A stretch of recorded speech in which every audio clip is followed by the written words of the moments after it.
सुप्रभात बच्चों, आज हम आपकी पाठ्य पुस्तक हिंदी के अध्याय 7 का अध्ययन करेंगे, जिसका शीर्षक है एक पत्र। तो बच्चों, इस पाठ के माध्यम से हम जानेंगे कि पत्रों को किस प्रकार से लिखा जाता है।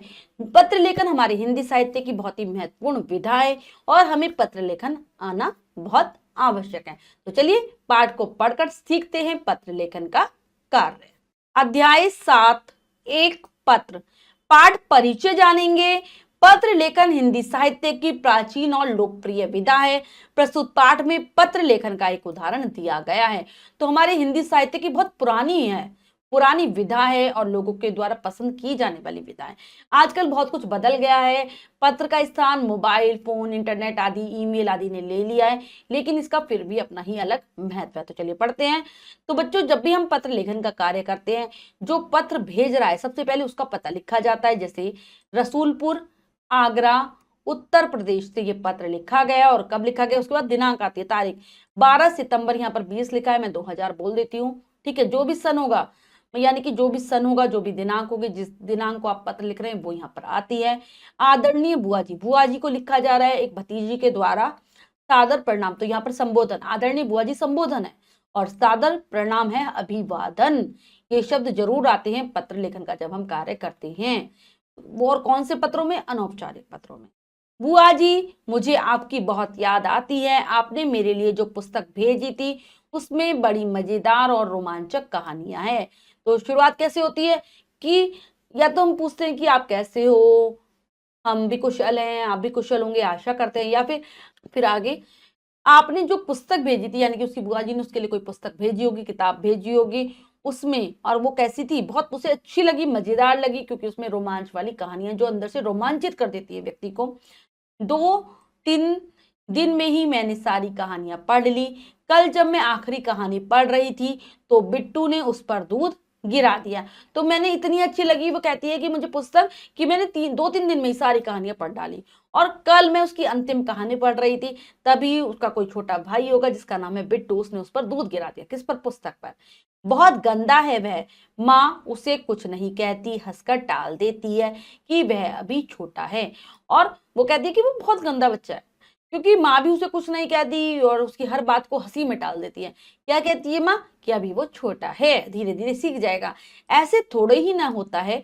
बुआ जी तो अपनी बुआ जी से शिकायत कर रही है कि ये सब गलत है, ऐसा नहीं होना चाहिए। वैसे मेरे स्कूल में भी एक कमरे में पुस्तकालय खुल गया है, मैं वहां से पुस्तक लेकर पढ़ती हूँ।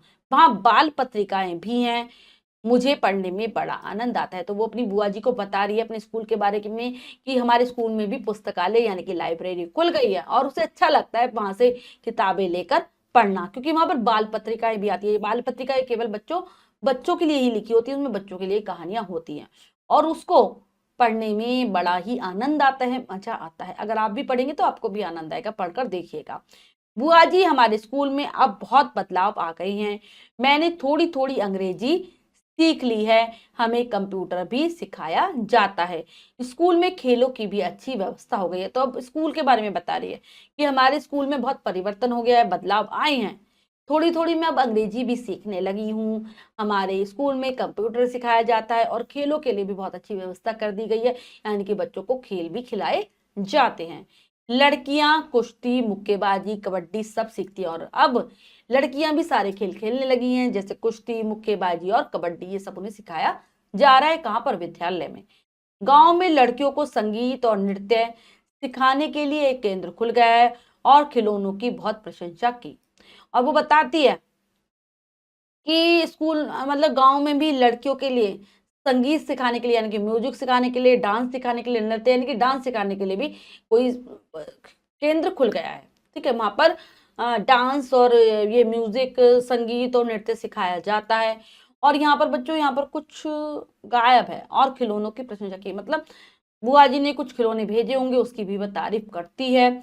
मैंने आपके लिए भी एक सुंदर मूर्ति बनाई है और वो बताती है कि आपके लिए मैंने एक बहुत सुंदर सी मूर्ति बनाई है।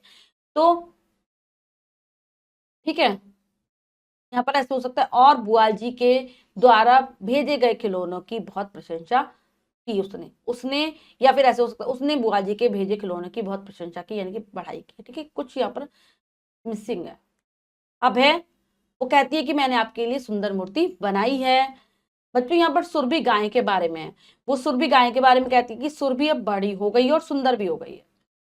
और क्या करा इसने, मैंने उसके गले में एक छोटी सी घंटी बांध दी है। जब वह गर्दन घुमाती है तो घंटी की मीठी आवाज आती है। वो कहते हैं कि मैंने उसके गले में एक छोटी सी घंटी भी बांध दी। जब भी वो अपनी गर्दन इधर उधर करती है तो घंटी की आवाज सुनाई देती है, मीठी मीठी आवाज। आपको पता है वह बस मेरे हाथ से ही चारा खाती है। स्कूल से आते ही बस्ता रखकर मैं उसके पास भागती हूँ। वह मानो मेरा ही इंतजार कर रही होती है। मैं पहले उसे खूब प्यार करती हूँ, फिर वह चारा खाती है। तो वो बताती है कि वो जो चारा खाती है ना, यानी कि जो गाय का चारा होता है, घास आती, वो केवल उसी के हाथों से खाती है और किसी के हाथ से नहीं खाती। तो जब भी क्या करती है, वो स्कूल से आती है, वृंदा है नाम की लड़की का, जब भी वृंदा स्कूल से आती है वो अपना बैग रखकर, स्कूल का बैग रखती है और भागती है उस सुरभि गाय के पास, जिससे कि वो उसको चारा खिला सके, क्योंकि वो भी उसका इंतजार कर रही होती है। बहुत प्यार करती है और फिर उसे चारा खिलाती है।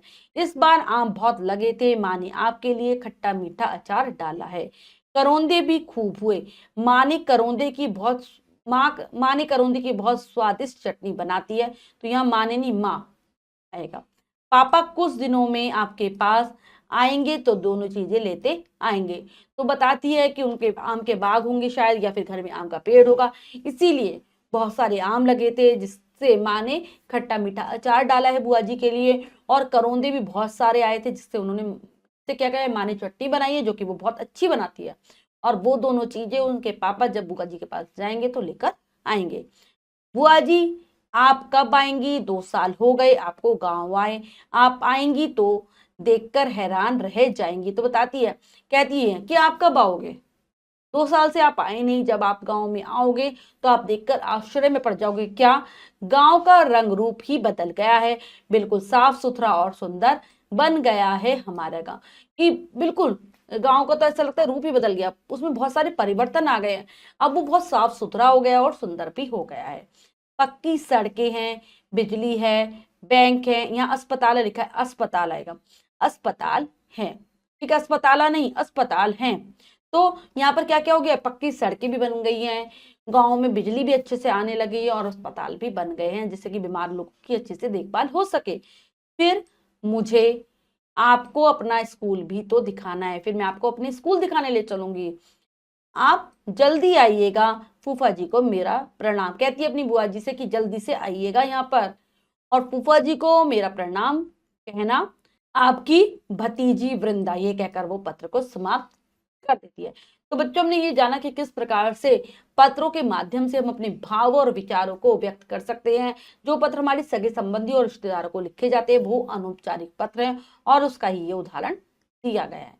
आप भी ऐसे ही पत्र लिखने का प्रयास जरूर करेंगे बच्चों। अब हम पाठ के शब्दार्थ कर लेते हैं, जो कि है शब्द पिटारा में से पुस्तक, किताब, व्यवस्था, इंतजाम, केंद्र, मुख्य स्थान, प्रदर्शनी, नुमाइश, स्वादिष्ट, जायकेदार। तो ये है पाठ के शब्दार्थ, इन्हें आप बहुत अच्छे से याद कर लेंगे बच्चों। अब हम पाठ का अभ्यास कार्य कर लेते हैं, जो कि है अब लिखे में से। पहला प्रश्न है, सही उत्तर वाले गोले को रंगिए। प्रश्न में 4 विकल्प है, 3 गलत है, 1 सही है। हमें सही विकल्प को चुनना है, सही का निशान लगा देना है बच्चों। करते हैं। बिट्टू ने पुस्तक पर क्या गिरा दिया, पानी, दूध, जूस, दही। तो उसने दूध गिरा दिया था, क्योंकि वो छोटा है। पूर्णिमा के स्टॉल को कौन सा इनाम मिला। तो बच्चों, ये वाला प्रश्न तो यहाँ पर दिया ही नहीं गया, पूर्णिमा के बारे में तो पत्र में कुछ बताया ही नहीं गया, तो हम इसको ऐसे ही लगा देते हैं कि पहला इनाम मिला।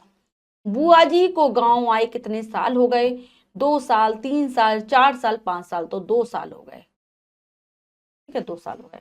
अब ये रिक्त स्थानों की पूर्ति कीजिए। तो चलिए करते हैं, उचित शब्दों के द्वारा भरते हैं इनको। 2-3 दिन में मैंने सारी सारी कहानियां,